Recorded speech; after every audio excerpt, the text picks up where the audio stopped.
It was 1986. Saturday morning animation was reaching for the stars, literally, and a team of heroes who were partly metal and partly real flew into the galaxy of Limbo to take on the most dangerous mob boss in the universe. This is the entire story of SilverHawks. Partly metal, partly real. The story is set in the year 2839 in a distant region of space called the Galaxy of Limbo. Limbo is not one planet, it is an entire galaxy of worlds, each one different, some inhabited by civilizations that have nothing to do with each other and very little interest in what happens next door. It's no good! You haven't seen anything yet. What they share is that they all exist inside the same territory, and that territory has a problem that no individual planet can solve on its own. The problem has a name, Monstar. Monstar is an alien mob boss, enormous, dangerous, and recently very much at large again. He had been caught and imprisoned on Penal Planet 10 before the series begins, locked away by a bionic lawman named Commander Stargazer, who had hunted him down and built the case that put him there. The imprisonment did not hold. Monstar escaped, and when he escaped, he moved immediately and with purpose toward the one thing that gave him the power to match anything the law could put in front of him. Somewhere in the galaxy of Limbo, there is a phenomenon called the Moonstar. The menace of Monstar! A concentrated source of energy that, when it reaches Monstar directly, transforms him from a large and dangerous criminal into something far worse. His body changes when the Moonstar's light hits him. His armor thickens and spreads. He grows into something monstrous and nearly unstoppable, a creature built from stone and metal and raw power, capable of smashing through whatever stands in front of him. The transformation also affects a creature called Skyrunner, a massive squid-like animal that serves Monstar as a companion, converting it into a battle vehicle the size of a warship whenever the Moonstar does its work. Monstar uses the transformation strategically, not as a reflex in every situation, but as a deliberate escalation in the ones where he needs to change what the SilverHawks are facing. They must have Tallyhawk. We're going in. Prepare to launch. Release! Release!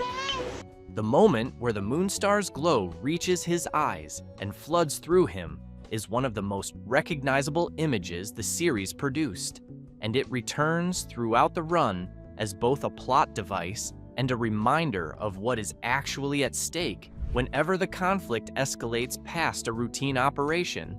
With Monstar free and establishing himself in the Limbo Galaxy, Commander Stargazer sends a request to Earth for backup. The Federal Interplanetary Force reviews the situation and assembles the team that will become the SilverHawks. What it takes to operate effectively in the galaxy of Limbo, the environment, the distances involved, the nature of Monstar's power and his mob's capability, requires something beyond what any ordinary human body can provide.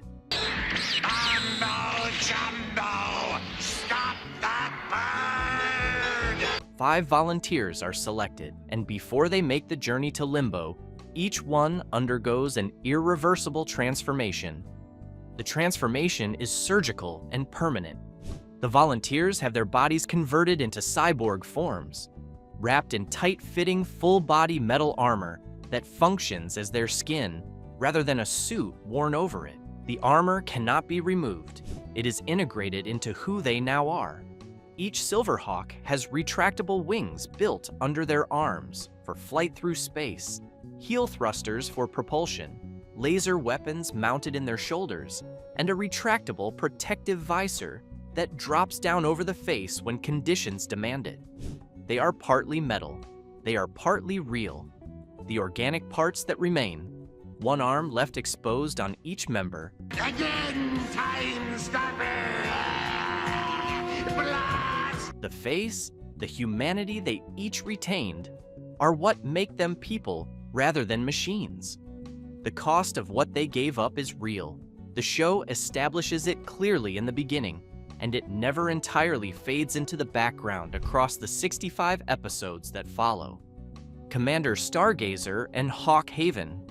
Before the SilverHawks arrive, the galaxy of Limbo has exactly one law enforcement presence: Commander Stargazer.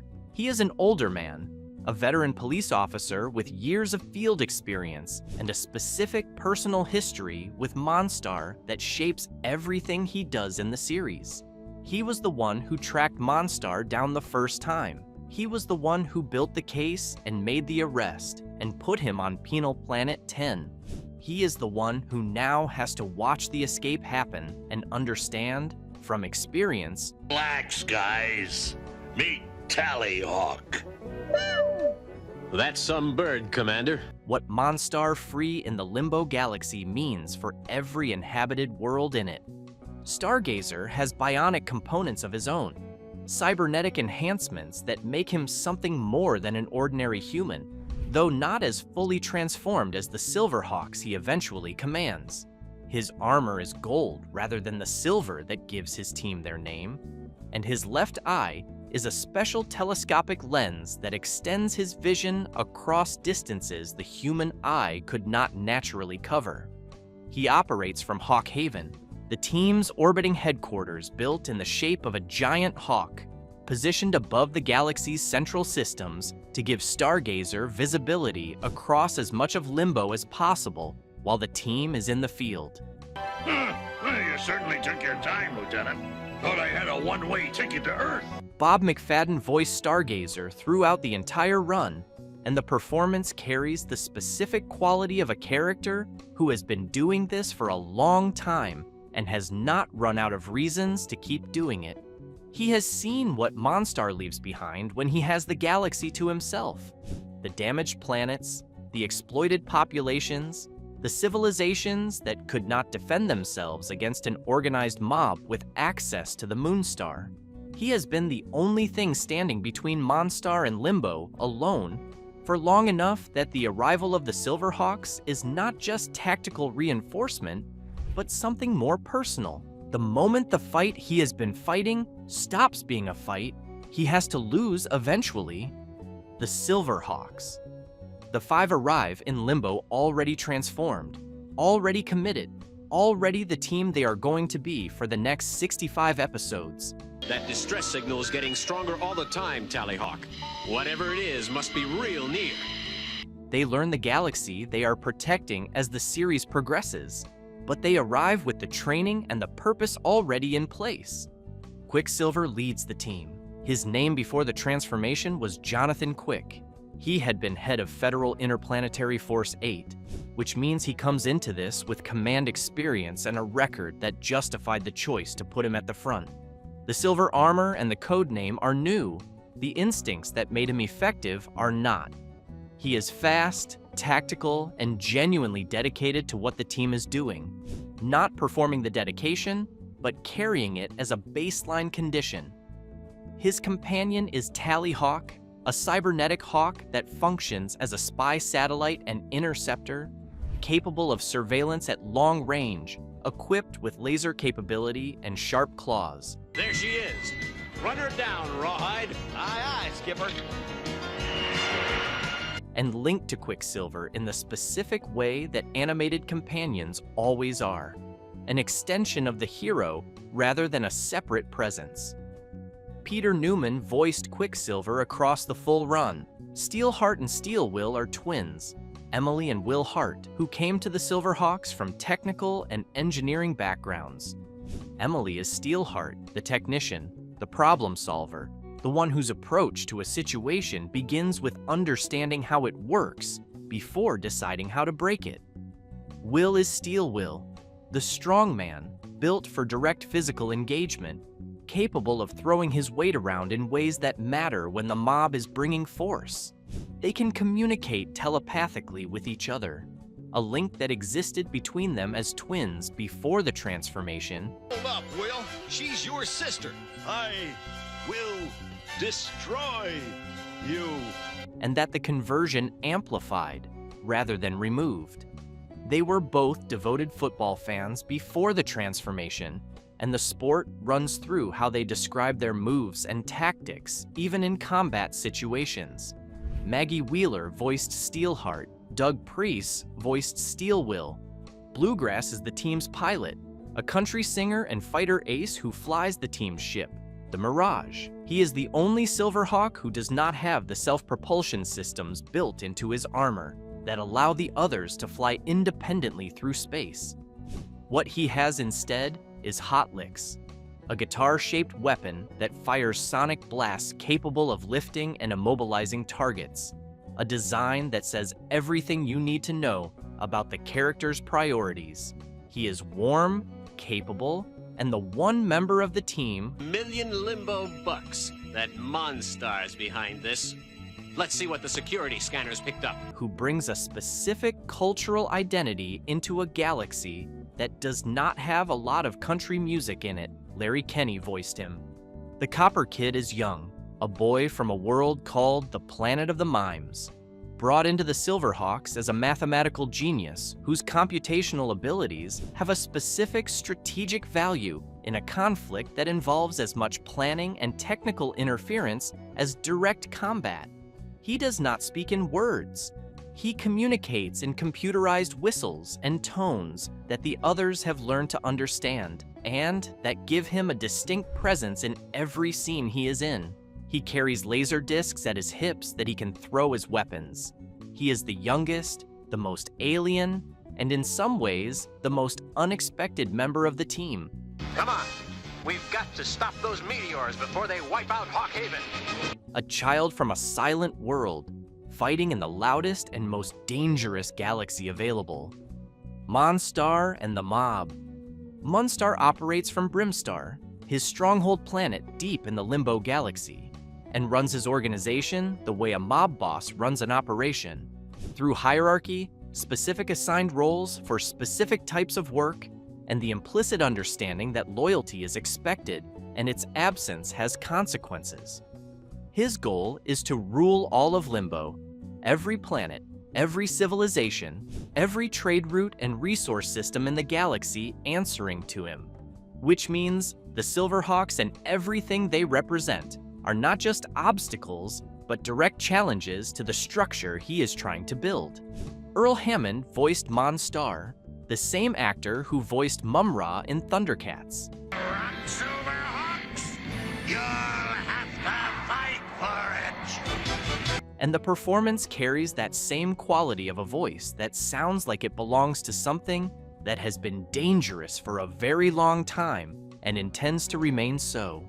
Yes Man is Mon, Star's lieutenant, serpentine in appearance, always agreeable, always at his leader's side, and utterly without the kind of independent thinking that would make him useful for anything except enforcement and agreement. He is reliable in the way that a yes man is always reliable. He does what he is told and never offers an inconvenient perspective. Buzzsaw is a sentient robot with spinning circular saw blades built into its body, capable of firing them as projectiles.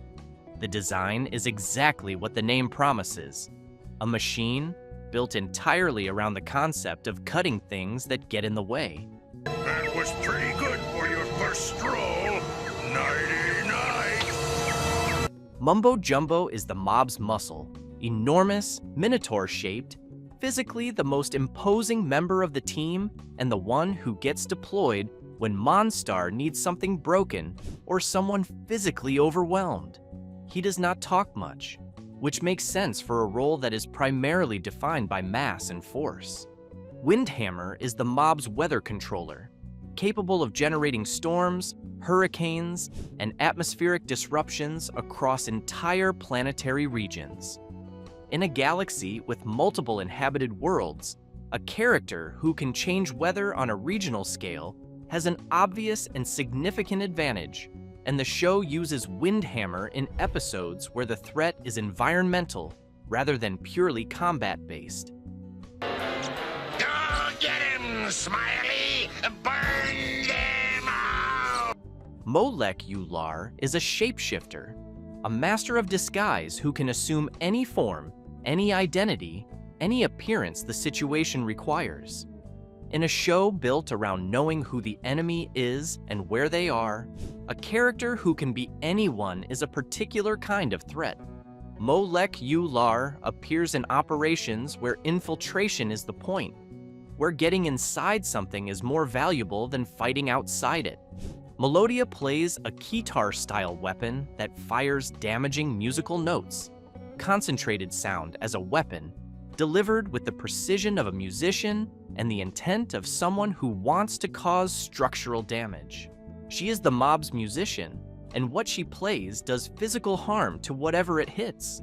Her instrument produces sonic attacks that can shatter objects, disrupt electronics, and overwhelm anyone caught in the sound field.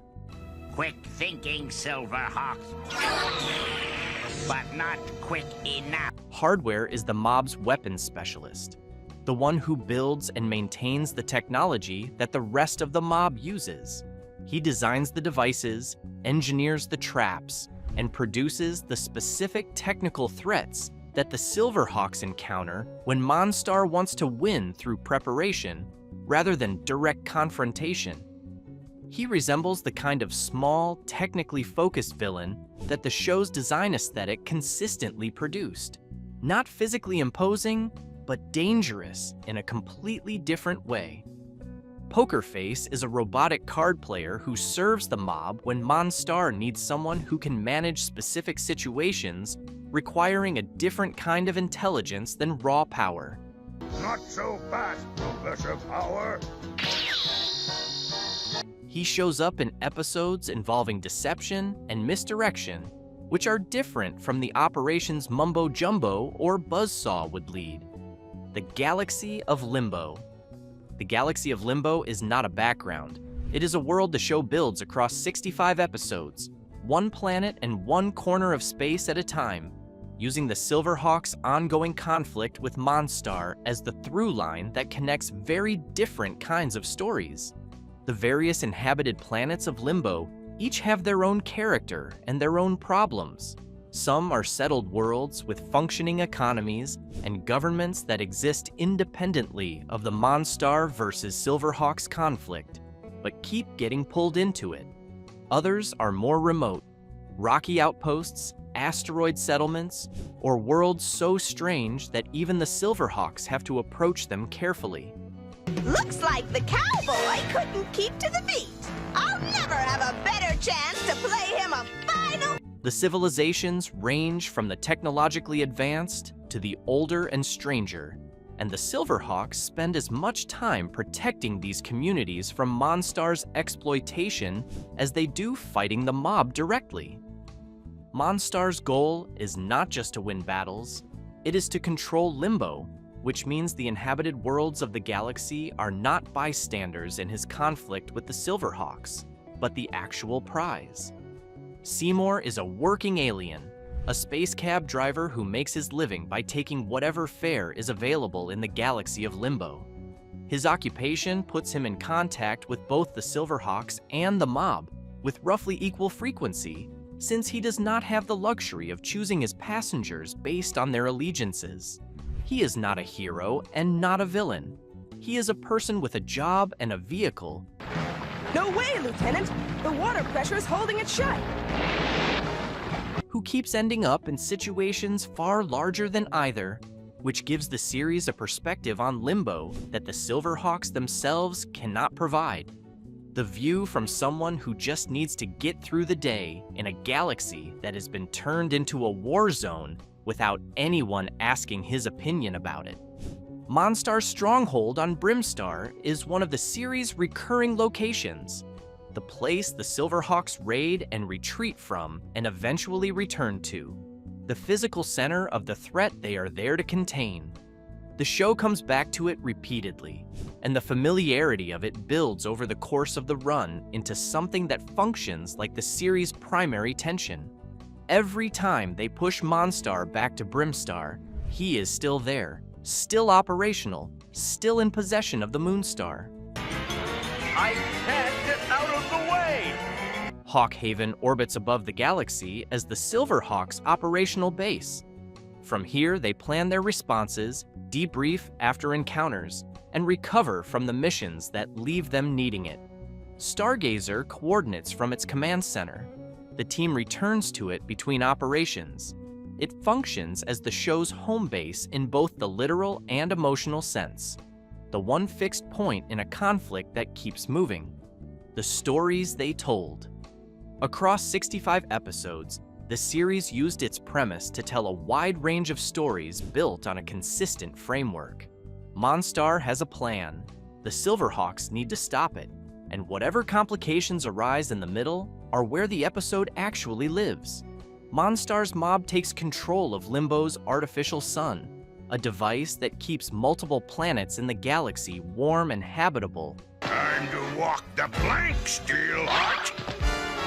And the SilverHawks have to retake it before systems across Limbo begin to fail in ways that cannot be reversed.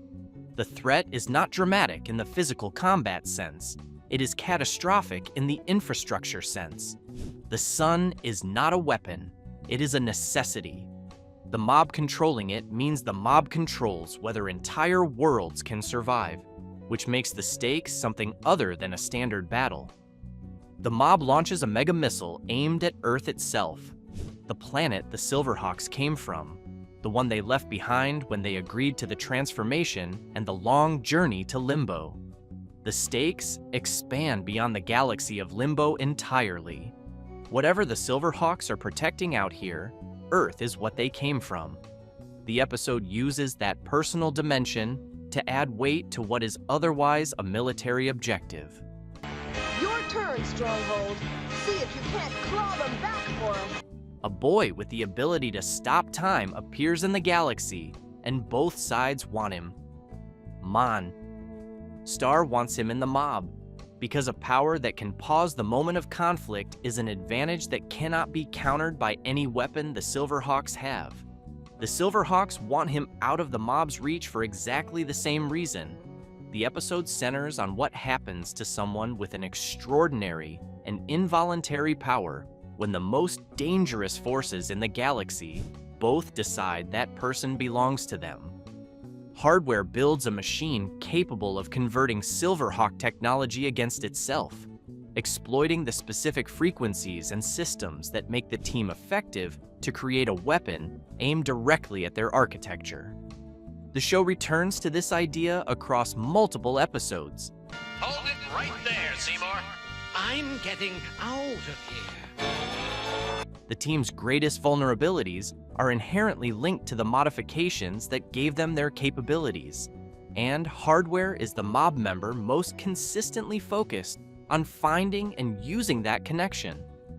A space cyclone with a moral reversal effect catches Quicksilver, Bluegrass, and the Steel Twins and turns them temporarily into something the mob would recognize as one of their own. The Copper Kid, the youngest, the quietest, the one whose primary contributions are mathematical and computational, is the only one unaffected. He has to rescue his entire team from themselves, break them out of the mob's custody without help, and manage it with the resources of someone whose weapons are laser discs and a talent for numbers. The episode gives the Copper Kid a chapter that belongs entirely to him. Reel them in, Windhammer! Reel them in! Which the series understood was necessary. A character who communicates in tones and works problems with math needed a moment where the math was not enough and something else had to take over. Mononstar uses a Trojan horse strategy to penetrate Hawkhaven directly, moving the mob inside the SilverHawks headquarters while the team is unaware. The show uses this episode to do something specific, to make the one place the team treats as genuinely safe feel unsafe, to take the fixed point of their operation and make it a liability. Stargazer's personal history surfaces when Monstar releases a bounty hunter from Penal Planet 10, an old and specific enemy of Stargazer's, someone who feeds on energy and against whom the SilverHawks' standard capabilities are limited. Welcome, Hot Wing! You're next on my hit list! 3 of the team are captured. Stargazer, the man who built the team and leads it from orbit, has to step into the field himself and face someone from his own past directly, with only Quicksilver and Bluegrass available beside him. It is one of the episodes that uses Stargazer as a character rather than a command voice, and it works because Bob McFadden's performance always carried the weight of someone with a history. The mob challenges the SilverHawks to a long-distance race around the galaxy, a competition rather than a combat operation, which puts the characters under a completely different kind of pressure and lets the show use its setting for something other than a fight. Each episode closes with a short educational segment. Bluegrass asking the Copper Kid questions about the solar system. Now we'll see how much the SilverHawks can take.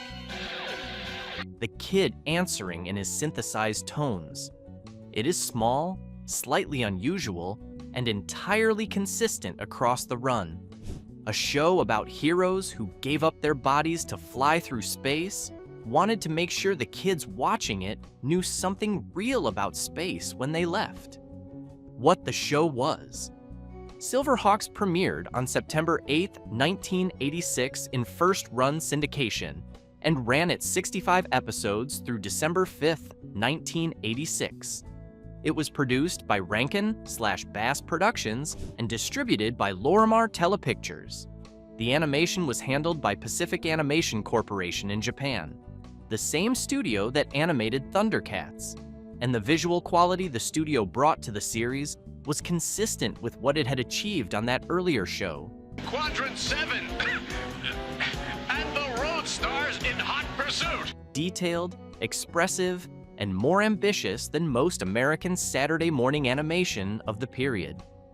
The series was developed as a deliberate companion to Thundercats, a space-based equivalent of that show's fantasy world structure, with the same creative team, a similar approach to building a world through an ongoing conflict, rather than standalone adventures, and a comparable investment in making the characters feel like actual people, rather than action archetypes in colored costumes. Arthur Rankin Jr. and Jules Bass executive produced both series. Bernard Hoffer composed the music for SilverHawks, having also scored Thundercats, and the theme he created for SilverHawks became one of those pieces of television music that people who watched the show could not forget. I guess this calls for the 2-minute drill! You got it, Coach. The theme's energy, the specific way it opened, the voice that delivered the premise over driving music, was part of what made the show feel like an arrival rather than just another cartoon. The series later returned to air in reruns on Cartoon Network from 1997 to 2000, finding a new generation of viewers who had not been old enough for the original run. The concept of heroes who were partly metal and partly real carried a weight that most animated shows of the period did not attempt.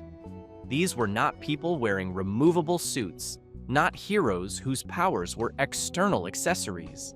They had agreed to be permanently changed, to give up substantial parts of what they were as humans, because the alternative was leaving the galaxy of Limbo to Monstar without opposition. And that's for you, Quicksilver. The sacrifice was real, and the show treated it as real, establishing in its opening story exactly what was given up and never entirely letting the audience forget it in the episodes that followed. For the kids who found it in 1986, SilverHawks was a show built in a galaxy full of strange worlds, with a mob boss who could turn into a monster and a team of people with silver wings and laser shoulders who flew through open space without needing a ship to keep them alive. It was fast and loud and visually unlike most things on television at the time. And underneath the spectacle, it had the specific quiet heart of a story about people who gave up who they were to protect others, and who show up to do that, protecting every single week without being asked twice. If this brought something back that you haven't thought about in a while, or if you're discovering it for the very first time, hit the like button and subscribe. There's a lot more story worth telling right here. See you next time.